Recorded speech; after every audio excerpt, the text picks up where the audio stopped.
episode of the Underrated podcast. I am your host, Ant G. Shout out to all the people in the world. I'm praying for you. I'm praying that we resolve our issues. R.I.P. to George Floyd. I know they had his funeral services today. So those who could attend, I just keep you in my thoughts and prayers. Keep his family in his thoughts and prayers. Shout out to Kanye as well for doing what he did for the family. To be honest, we need each other. Without humanity in society, you have a dictatorship. You have an NWO, New World Order. You know what it means. Now, before we begin, I'd like to say congratulations to my daughter. She graduated. No, I'm not going to say her name. I know how the internet is. And happy birthday to all my loved ones that I didn't say happy birthday to. But I wanted to talk about something that I feel is very important. Now, let's speak on effectiveness. Now, protesting and rioting that turns into riots, I feel may not be as effective. But I'm not here to judge anyone. I'm not here to tell anyone how to feel or what to do. But however, I feel that economic boycott or strike might be more effective. What rapper T.I. imposed June the 7th, don't spend money, that may be a good idea. That just may be a good idea. And let me tell you why. Alright, so I saw something interesting in CNN Business. It's an article that was titled, U.S. billionaires have regained $565 billion in wealth since the crisis. Their total wealth stands at $3.5 trillion right now. And Jeff Bezos accounts for $36.2 billion of that total wealth. You can do the math on that. Yeah, you already know. Now, tech companies and social media companies such as Facebook and Mark Zuckerberg has seen $30 billion since the crisis. Tesla, Google founders, and Microsoft former CEO all has made $13 billion apiece. And they are predicting that wealth inequality will become worse. And all this is funded by the Federal Reserve. Now, if people were looking at certain things that were happening, like right before the crisis and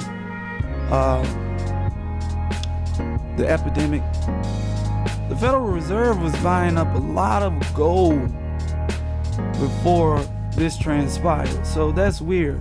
Now that the stock market is now correcting itself due to unemployment checks or stimulus checks, and people are buying into companies, which is not a bad move. It's pretty smart. But look, they also predicting that unemployment will rise to nearly 20%, which is worse than the Great Depression. So how can they do that, right? It's the skill sets, guys. Pay attention to what's going on. They're trying to replace you with technology. It's cheaper to operate a circuit board that operates something that handles a manual job than paying the person. So pay attention to what's going on. Look at what's going on, y'all. So I've seen another article by Nielsen. It's certified. I checked the credentials, the professionals, all the personnel and the staff, they're certified. So it's a certified site. And I saw a report that was titled, It's in the Bag. And it indicated that annual black spending power is estimated up to around $1.3 trillion. $1.3 trillion a year black people are spending in the economy.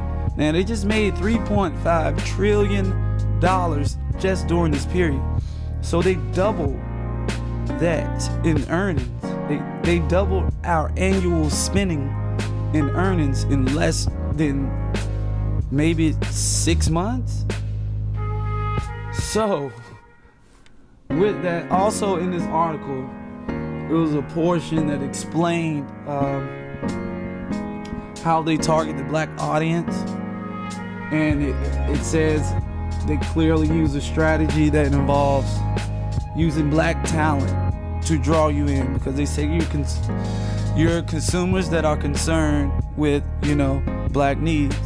So they feel that if they put a black person in the commercial or somewhere in the advertisement process, that you're more likely to buy it. And from the looks of this annual spending report, you will. However, they made $3.5 trillion since COVID-19. And the black economy accounts for $1.3 trillion annually. So, hypothetically, let's say that 3.5 trillion was annual revenue for all companies. And we account for 1.3 trillion annually. So imagine if you stop spending that day, that's billions gone. Billions. I promise you. So I propose that you hold on to it. Let's try a week, y'all. Let's all go get our stuff and let's try a week and see what happens. I believe people will come to the table that you never seen before. I believe people will be in neighborhoods that you would never thought would show up. They would show up. They wouldn't care about a coronavirus or anything. They might have a mask on, but they'll be here. They'll be ready to talk. Withdrawal from the economy, they can't handle that, y'all. Let's just give it a try, y'all. I just want to break down something real simple. I know it's simple math, but math is the building blocks of everything. So, y'all have a good day. This is the Underrated Podcast. I am your host, Aunt G, and we out.